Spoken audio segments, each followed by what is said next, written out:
Salam alaikum wa rahmatullahi ta'ala wa barakatuh. Dans la vidéo, Inch'Allah, on va traiter le premier exercice sur les listes linéaires chaînées. Donc, voici l'énoncé.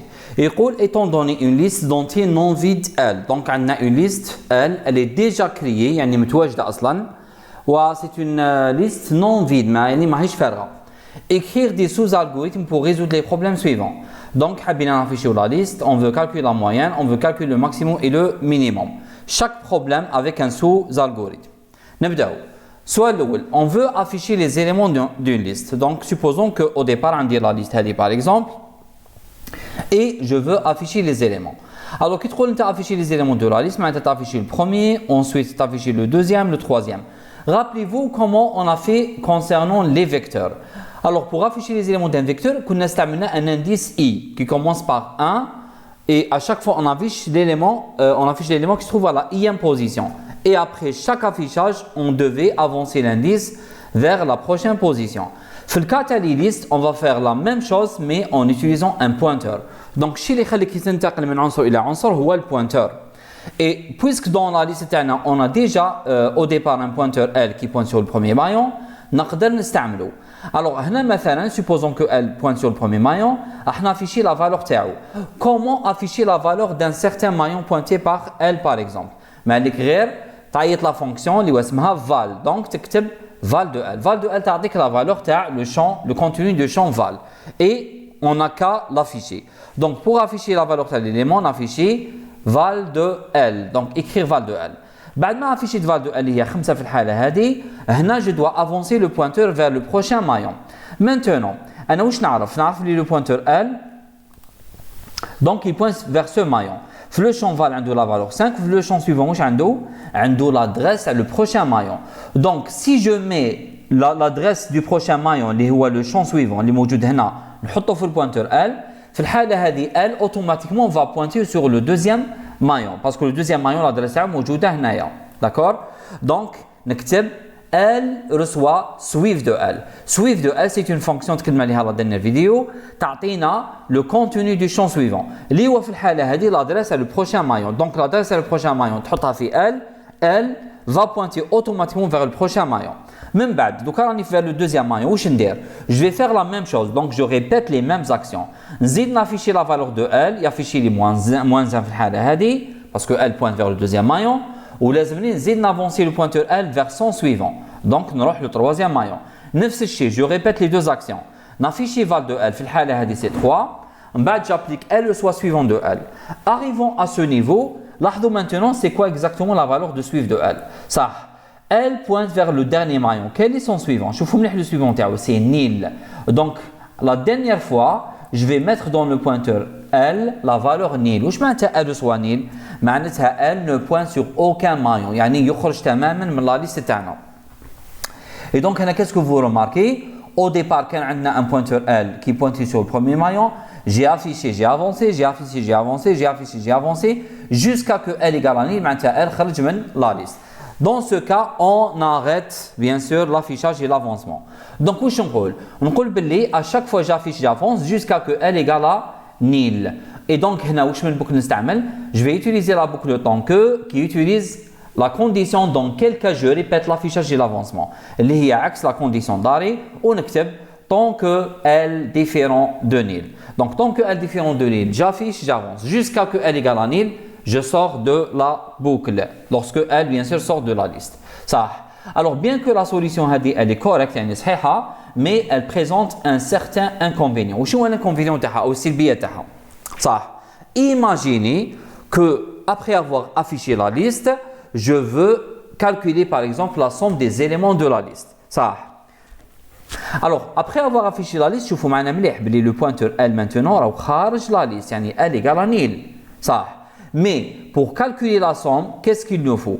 لازمني un pointeur qui va parcourir la liste. بصح نتوما شوفوا la liste تاعكم. Est-ce que عندكم دوكا مدخل تاع la liste? Est-ce que عندكم حاجة تنديكي l'adresse à le premier maillon? Non, ما عندكمش. Donc le pointeur qui contenait l'adresse à le premier maillon, c'était le pointeur L. Mais نتوما واش درتو هنايا? Vous avez avancé L jusqu'à la fin de la liste. وفي الحالة هذه elle ne pointe sur aucun maillon. Il n'y a aucune méthode, aucune ما كان ولا طريقه تسمح لنا باش نقدروا ندخلوا القائمة تاعنا للمرة الثانية. Donc on ne peut pas accéder à la liste une deuxième fois parce que vous n'avez pas l'adresse du premier maillon. مفهوم هنا؟ Donc هذا هو الإشكال اللي عندنا. Comment corriger ça? Eh bien, rappelez-vous كانت عندنا une règle concernant les listes. واش قلنا؟ قلنا la première règle في les listes c'est qu'elle doit posséder un pointeur L qui pointe toujours sur le premier maillon. اسمعوا مليح, pointe toujours sur le premier maillon. Qui نقول لك pointe toujours sur le premier maillon? معناتها il n'est pas censé avancer. Normalement ما يتحركش. D'accord? Donc اسمعوا مليح, la règle c'est que toujours un pointeur particulier doit pointer sur le premier maillon. Il ne doit pas bouger, sauf pour certains cas particuliers. On va les mentionner par la suite, dans les prochaines vidéos, Inch'Allah.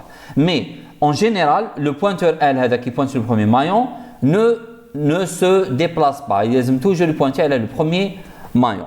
Et donc, donc le pointeur L, il doit rester sur le premier maillon. Mais alors, comment afficher les éléments de la liste? Tout simplement, j'utilise un deuxième pointeur. Donc, justement, pour la deuxième solution, donc, comme le pointeur L, mais avec le pointeur L, j'ajoute un autre pointeur P qui va commencer exactement comme L. معناتها P reçoit L. نكتبوها P reçoit L et non pas L reçoit P. Faites attention. P reçoit L. معناتها P ياخذ la même adresse que L et ça veut dire que P pointe avec L sur le premier maillon. Maintenant, pour parcourir la liste, j'utilise le pointeur P et pour afficher la liste, نستعمل le même pointeur اللي هو P. Et donc, rappelez-vous, la première action, c'était l'affichage de l'élément. Donc, نكتب écrire val de P. Et juste après ça, je dois avancer le pointeur ou نكتب P reçoit suive de P. بالشكل هذا. Donc, j'avance le pointeur et je répète à chaque fois les deux actions. Kif kif, j'avance, j'affiche et j'avance jusqu'à arriver au dernier maillon. هنا j'affiche val de P اللي هي 3 et P reçoit suive de P. شحال suive de P في le dernier cas? C'est nil. Lorsque P reçoit la valeur nil, P va quitter la liste et on sort de la boucle. On a la même condition d'arrêt lorsque P égale à nil. La boucle à utiliser est tant que P différent de nil. Il y a axe P égale nil. D'accord? Et donc, c'est la solution qu'on va l'utiliser donc dorénavant lorsque je veux accéder aux différents maillons de la liste. Donc, toujours on travaille avec un autre pointeur mis à part من غير L bien sûr. Ça. Alors, là, j'ajoute un petit message qui va être considéré comme un titre. Voici donc les éléments de la liste. En bas, vous avez la boucle qui va afficher les éléments un à la suite de l'autre. Alors, j'ajoute en tête de la procédure. Procédure parce que lorsqu'il s'agit d'un affichage, faites attention, il n'y a aucun résultat. Et lorsqu'il n'y a aucun résultat, il n'y a que la procédure qui peut faire l'affichage. Et donc, c'est une procédure que je vais l'appeler affichage. Rappelez-vous, concernant les paramètres, on avait dit que les paramètres d'une procédure sont des données et des résultats. Comme ici, il s'agit de faire un affichage, donc il n'y a pas de résultat, il reste seulement les données. Et j'ai dit une petite remarque concernant les données. Comment on peut connaître les données? Alors, n'importe quelle variable qui ne change pas de valeur, c'est une donnée. Dans notre cas, comme le pointeur L ne bouge pas, ne change pas, donc L est la donnée, il sera considéré comme paramètre de la procédure et l'autre variable, le deuxième pointeur P, va être déclaré comme variable locale. Est-ce que c'est clair? Bien sûr, le type liste, ça veut dire pointeur vers maillon. Donc, je vous conseille de revoir donc la vidéo passée. D'accord? Et on a terminé donc avec le premier sous-algorithme qui permet d'afficher les éléments de la liste. Maintenant, si je veux faire appel à cette procédure, par exemple dans un algorithme, il suffit de le faire comme suit. نكتب le nom de la procédure affichage, entre parenthèses, vous mettez le nom de la tête de la liste. Les le pointeur, les faire l'adresse à le premier maillon de la liste. D'accord? Passons à la deuxième question. Pour la deuxième question, je veux maintenant calculer la moyenne des éléments de la liste. Qui m'a comme la moyenne, elle est basée essentiellement sur la somme et le nombre des éléments. Ça. Alors, bien sûr, on peut l'écrire soit avec une fonction ou là avec une procédure. Parce que vous avez un seul résultat de type simple. C'est le seul cas auquel je peux utiliser une fonction. الحالة الوحيدة اللي نقدر نستعمل فيها une fonction qui يكون عندي résultat simple كما في الحالة هذه. Bien sûr, on peut aussi l'écrire avec une procédure, mais je préfère l'écrire avec une fonction parce que l'appel est plus il est meilleur par rapport à l'appel à une procédure. Alors, là, on va se baser sur la solution qu'on avait écrite tout à l'heure concernant l'affichage. Et la boucle, c'est la même boucle qu'on va utiliser. Donc, toujours un pointeur L qui pointe sur le premier maillon et on va utiliser un pointeur P qui va parcourir la liste. Sauf que cette fois-ci, au lieu d'afficher les éléments, on va calculer leur somme. On commence par initialiser bien sûr P avec L et initialiser la somme par 0. La boucle c'est la même, c'est tant que P est différent de N, tant que P marche la liste. Alors la valeur que j'ai affichée tout à l'heure, la valeur de P, je vais l'ajouter dans la somme. D'accord? C'est la valeur d'un certain maillon. Donc S reçoit S plus val de P. Et surtout, je ne dois pas oublier d'avancer le pointeur P. P reçoit suivant de P. Alors, question bassette. Si j'oublie d'ajouter l'instruction P reçoit suivant de P, qu'est-ce qui va se passer هنايا؟ وش يصرى لو كان ننسى هذه؟ صح. الشيء اللي يصرى هو انه P يبقى عند L معناتها يبقى في المايون الاول. Ça veut dire que P jamais ما يكون يساوي nil et ça veut dire on obtient une boucle infinie. Donc toujours lorsque vous écrivez une boucle, toujours n'oubliez jamais d'avancer le pointeur. D'accord? Ça. Est-ce que je peux calculer maintenant la moyenne? Bien sûr que non. Alors pour calculer la moyenne, il y a deux choses. Il y a la somme des éléments ou il y a le nombre des éléments. Alors dans le cas de la liste, généralement, on ne connaît pas le nombre d'éléments. Mais le nombre d'éléments, ماشي كيما tableau عندكم la taille تاعكم n. D'accord? Alors pour la liste, on ne connaît pas généralement la taille de la liste, sauf si on la donne. Mais puisque هنا في l'exercice ما كاش حاجه تدل على la taille تاع la liste, donc واش نديرو؟ رايحين نحسبوا la taille تاع la liste en utilisant un compteur. Donc avec la somme reçoit 0, je vais initialiser un compteur à 0 et à chaque fois dans la boucle, je dois incrémenter le compteur par 1. Bon, c'est bien في الحالة هذه n c'est la taille تاع la liste. Donc 1 commence par 0, à chaque fois que j'ajoute un élément, j'incrémente la taille de 1. En sortant de la boucle, bien sûr, راح تكون عندكم la somme et le nombre d'éléments prêts. Et donc, je peux maintenant calculer la moyenne. Alors, je peux directement retourner la moyenne en disant retourner S sur N. Donc, toujours n'oubliez pas la fonction, vous devez retourner le résultat.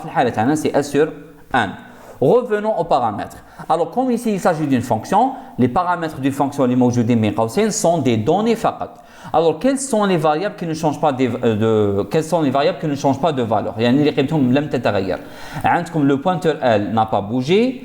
لاحظوا معنا le pointeur P كان avancé, عندكم S à chaque fois elle change وعندكم même N à chaque fois il change. Donc la seule donnée اللي عندكم هي L de type list, يعني pointeur vers maillon. Tous les variables qui restent sont déclarées comme variables locales. Est-ce que c'est clair? Concernant maintenant l'appel, alors عندكم deux manières pour appeler cette fonction. Soit vous appelez la fonction, le résultat vous allez le mettre dans une variable, par exemple moi il reçoit moyenne de L, on va t'afficher moi. Ou alors, t'afficher directement le résultat de l'appel à la fonction. Écrire moyenne de L. Bien sûr, les deux méthodes d'appel, on ne peut pas les appliquer à une procédure. C'est pour ça que ce qu'on l'appel à une fonction est plus intéressant. D'accord? Par exemple, la procédure, je ne peux pas appeler une procédure dans l'affichage. Mais je peux le faire avec une fonction. D'accord? Ça, c'était donc le deuxième sous-algorithme. Passons à la troisième question. Pour la troisième question maintenant, je veux calculer deux résultats, le maximum et le minimum. Bien sûr, on ne peut pas le faire avec une fonction pour la simple raison parce que la fonction retourne un seul résultat, elle calcule un seul résultat. Donc, certainement, on doit le faire avec une procédure. Alors, si je ne peux pas le faire avec on demande de ne pas le faire avec une procédure, donc, vous pouvez le faire avec deux fonctions. Wahda tahsib le maximum, la deuxième calcule le minimum. Alors, dans notre cas, on peut utiliser une procédure et donc je vais écrire une procédure que je vais appeler maxmin. Elle va calculer les deux résultats. Ça. Alors, je laisse un espace pour déclarer les variables et je commence. Bien sûr, on va se baser sur pratiquement la même boucle qu'on a vue tout à l'heure. Toujours un pointeur P qui parcourt la liste. Alors, rappelez-vous dans le cas d'un tableau. Par quelle valeur j'initialise le maximum et le minimum? Par la valeur du premier élément. Mais comme dans le cas de la liste, on a déjà un pointeur L qui pointe sur le premier maillon. Donc, par quelle valeur je dois initialiser le max et le min? Justement, par la valeur du premier maillon. Quelle est sa valeur? C'est val de L. Parce que déjà, on a un pointeur L. Donc, val de L, c'est la valeur du premier maillon. C'est exactement la valeur par laquelle je dois initialiser le max et le min. Donc, max reçoit val de L, min reçoit val de L. Maintenant, le pointeur que je vais utiliser pour parcourir la liste, le pointeur P que j'avais utilisé lors des deux questions passées. Ça. Alors, vous pouvez initialiser le pointeur P au début de la liste, P avec L, quand vous pouvez commencer P à partir du deuxième élément. Donc, si vous voulez le commencer au début de la liste, vous écrivez P reçoit L. Et si vous voulez commencer par le deuxième maillon directement, c'est plus optimal, même légèrement, on écrit P reçoit suive de L. Parce que suive de L, c'est quoi? C'est l'adresse à le deuxième maillon. Est-ce que c'est clair? Donc, pour la première écriture, j'ai commencé par le premier maillon, ou j'ai commencé par le deuxième maillon. Maintenant, la boucle à utiliser, c'est la même. C'est tant que P différent de ni, tant que ce n'est pas la fin de la liste. Ça. Alors, à l'intérieur de la liste, alors, quelle est la valeur que je dois comparer avec max et avec min? C'est la valeur du maillon pointé par P, c'est val de P. Donc, là, c'était la même valeur que j'ai ajoutée dans la somme et c'était la même valeur que j'ai affichée tout à l'heure. Donc, si val de P inférieur à min, alors min soit val de P fin si. Et si val de P supérieur à max, alors max soit val de P fin si. Bien sûr, j'ai mis les deux conditions indépendantes, si fin si, parce que max et min, bien sûr, sont indépendants. C'est clair? Ça. Alors, pour ne pas oublier et commettre l'erreur de la boucle infinie, n'oubliez pas qu'à chaque fois, vous devez avancer le pointeur P. Donc, P reçoit suivant de P à chaque fois. D'accord? Revenons maintenant aux paramètres de la procédure. Vous devez mettre les données plus les résultats. Donc, si vous avez bien compris les deux questions précédentes, vous avez certainement compris que la donnée est le pointeur L, parce que c'est la seule variable qui ne change pas de valeur. Mais, vous devez également mettre les deux résultats, qui sont, dans notre cas, max et min.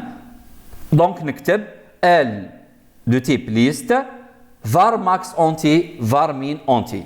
Donc, n'oubliez pas toujours une règle concernant les procédures, c'est que chaque paramètre qui représente le résultat, vous devez le transmettre par variable. Donc, à chaque fois, vous devez mettre var devant chaque variable qui représente le résultat. C'est une règle à ne pas oublier, bien sûr. Toutes les variables qui restent, et dans ce cas, bien sûr, je parle du pointeur P, va être déclaré comme variable locale. Alors, la dernière chose par laquelle je termine donc cette question, c'est l'appel. Comment appeler cette procédure? Tout simplement par son nom, max min, et vous mettez entre parenthèses les paramètres. Donc, le premier paramètre, le pointeur. Deuxième paramètre, c'est la variable qui représente le max. Deuxième paramètre, c'est la variable qui représente le min. Donc, au moment de l'appel, je vais envoyer, bien sûr, L هذه راح تكون connue معروفة parce que la liste elle est déjà créée. Max هذا il est inconnu, min هذا il est inconnu. Je vais les envoyer vides à la procédure et la procédure va calculer la valeur de max et la valeur de min. Et à ce moment, bien sûr, je peux afficher les deux, max et min. D'accord? C'est de cette manière que je peux appeler bien sûr la procédure. Alors, une petite remarque très importante. Alors là, je vais vous montrer justement la différence majeure qui réside entre les listes et les tableaux. Ça, الشيء المشترك بين les listes et les tableaux, c'est que les deux sont des structures linéaires. يعني هياكل بيانية خطية جاية على شكل خط مستقيم. صح.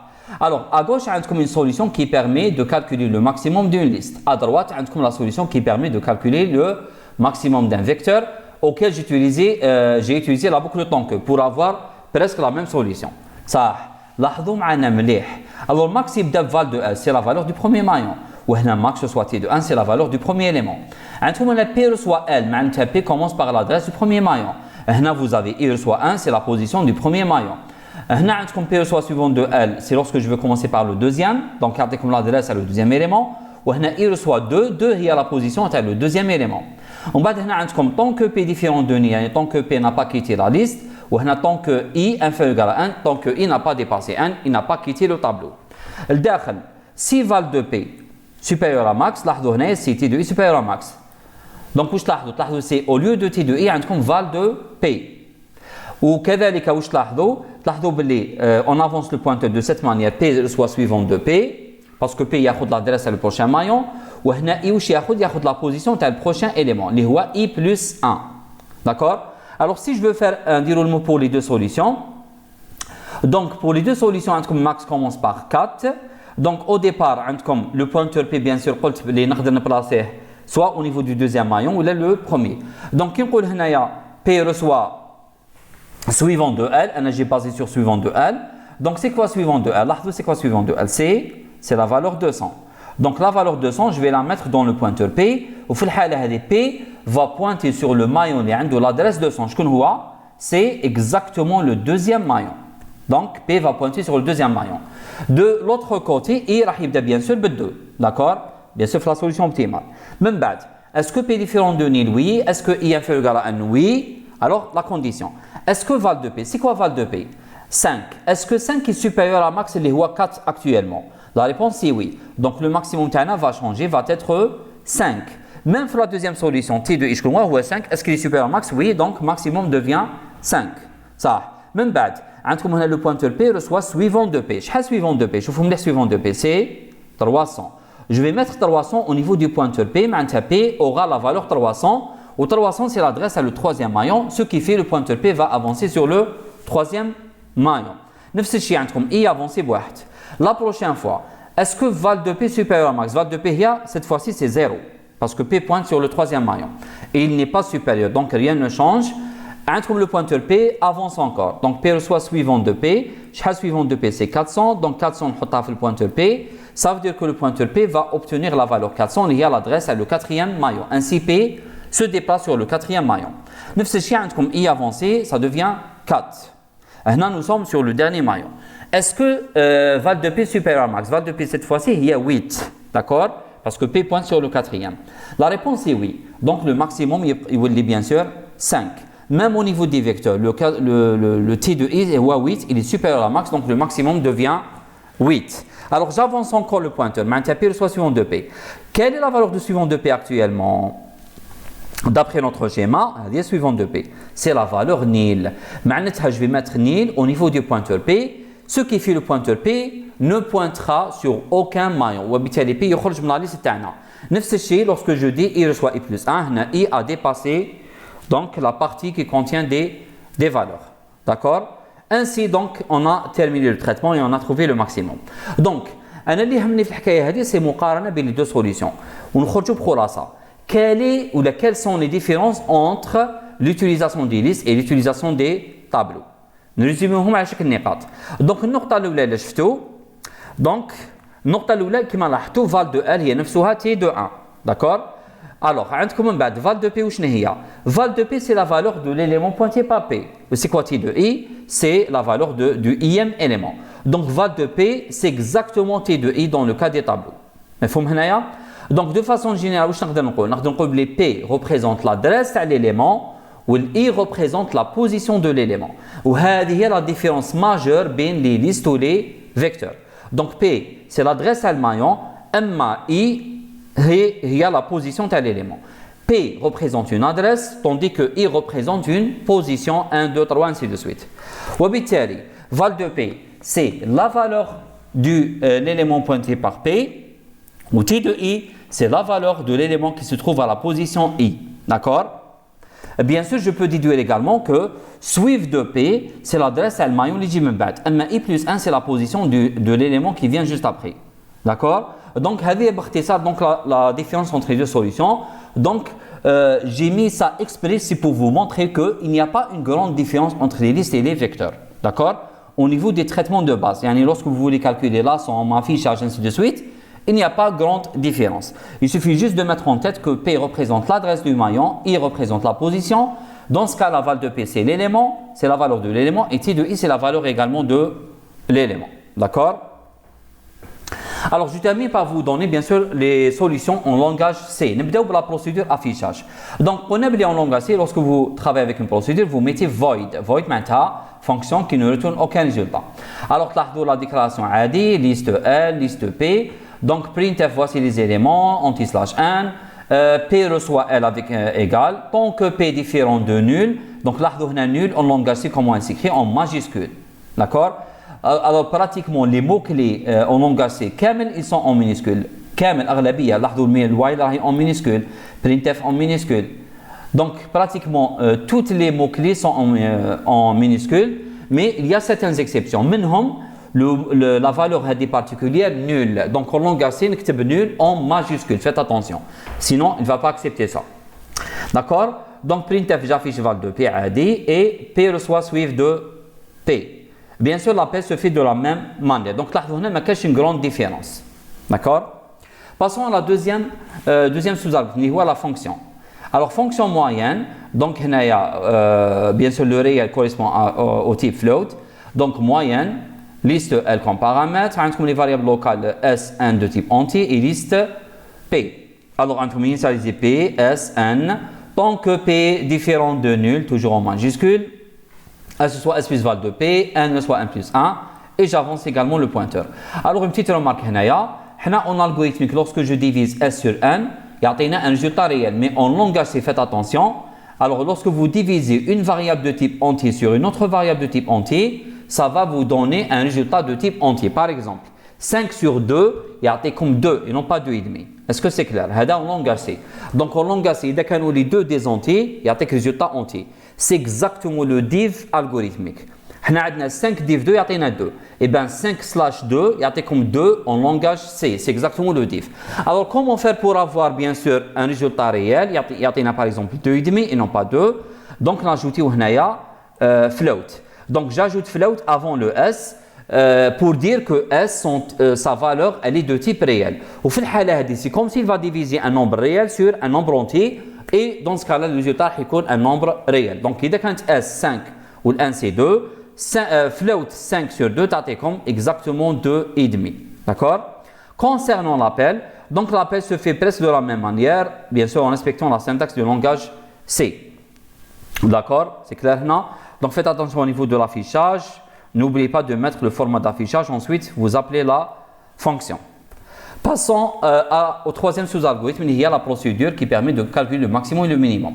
Alors, rappelez-vous du cours, lorsqu'on a parlé des pointeurs avec les fonctions, avec les procédures surtout, on a dit qu'une transmission par variable au niveau des procédures se traduit par l'utilisation des pointeurs en langage C.